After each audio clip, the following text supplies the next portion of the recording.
ପାଗଟା ଏମିତି କଲା କାମ ଧନ୍ଦା କିଛି ନାହିଁ। ଏ ଶଳା ମାଇକିନାଟା ବି ଖାଲି ରାଗୁଛି ସବୁବେଳେ। କଣ କରିବି କହ? ଦେଖିବା କାମ ଧନ୍ଦା କଣ ଟିକେ ମିଳିବ ଯଦି।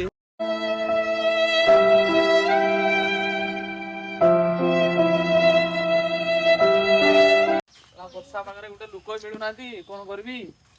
ବସିଛି ତ ଆଉ ଭଲ ଆଉ। ଏ ଯିବୁ ନା? ଦିଟା ବିଲ ଅଛି, ଆଜି ସାରିଦେ ପଡିବ ତତେ। ହଁ କେତେ ନେବୁ ବସ୍? କେତେ ନେବୁ କହ? 300 ଟଙ୍କା ଦବ ଯେ। 300 ଟଙ୍କା? ନା 300 ଦେଇପାରିବିନି, 250 ଦେବି, ଏତିକି ଦେବି। ହେବ ତ? ହଉ ହେଲା 250 ଦବ ଆଉ ଲାଷ୍ଟ ବେଳକୁ ଟିକେ। ଲାଷ୍ଟ ବେଳେ ତ ତମର କାମ ମୋର ଡ୍ୟୁଟି ଟାଇମ ହେଇଗଲାଣି, ମୁଁ ଜଲ୍ଦି ଯିବାର ଅଛି। ଚାଲ ଚାଲ ଚାଲ ବିଲ ଦେଖୁଛି ତତେ ହେଲା।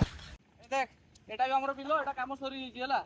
ଆଉ ଏଇଠୁ ତ ତଳା ନବୁ, ଆଉ ଦେଖେଇ ଦଉଛି ଆସ ଆସ ହେଲା।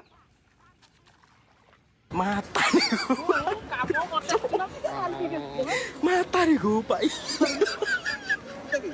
ହଉ ହଉ ଏଇଟା ଗୋଟେ ବିଲ, ସେଇଟା ଗୋଟେ ବିଲ ହେଲା। ଏଇଠୁ ତଳା ନବୁ, ଏଇଠି ରହିବୁ, ହେଇଯିବ ତ?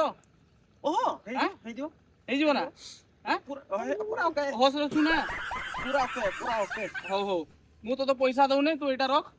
ଆଉ ସାରିବୁ ମାରିବୁ, ଏଇନା ମାରିବୁନି, ମୁଁ ତାହେଲେ ଚାଲିନି ହେଲା। ହଉ ମାଉସୀ ପୁରା ଓକେ ଦେଖିବୁ ହେଲା, ନୂଆ ପିଲାଟା ପୁରା ଓକେ।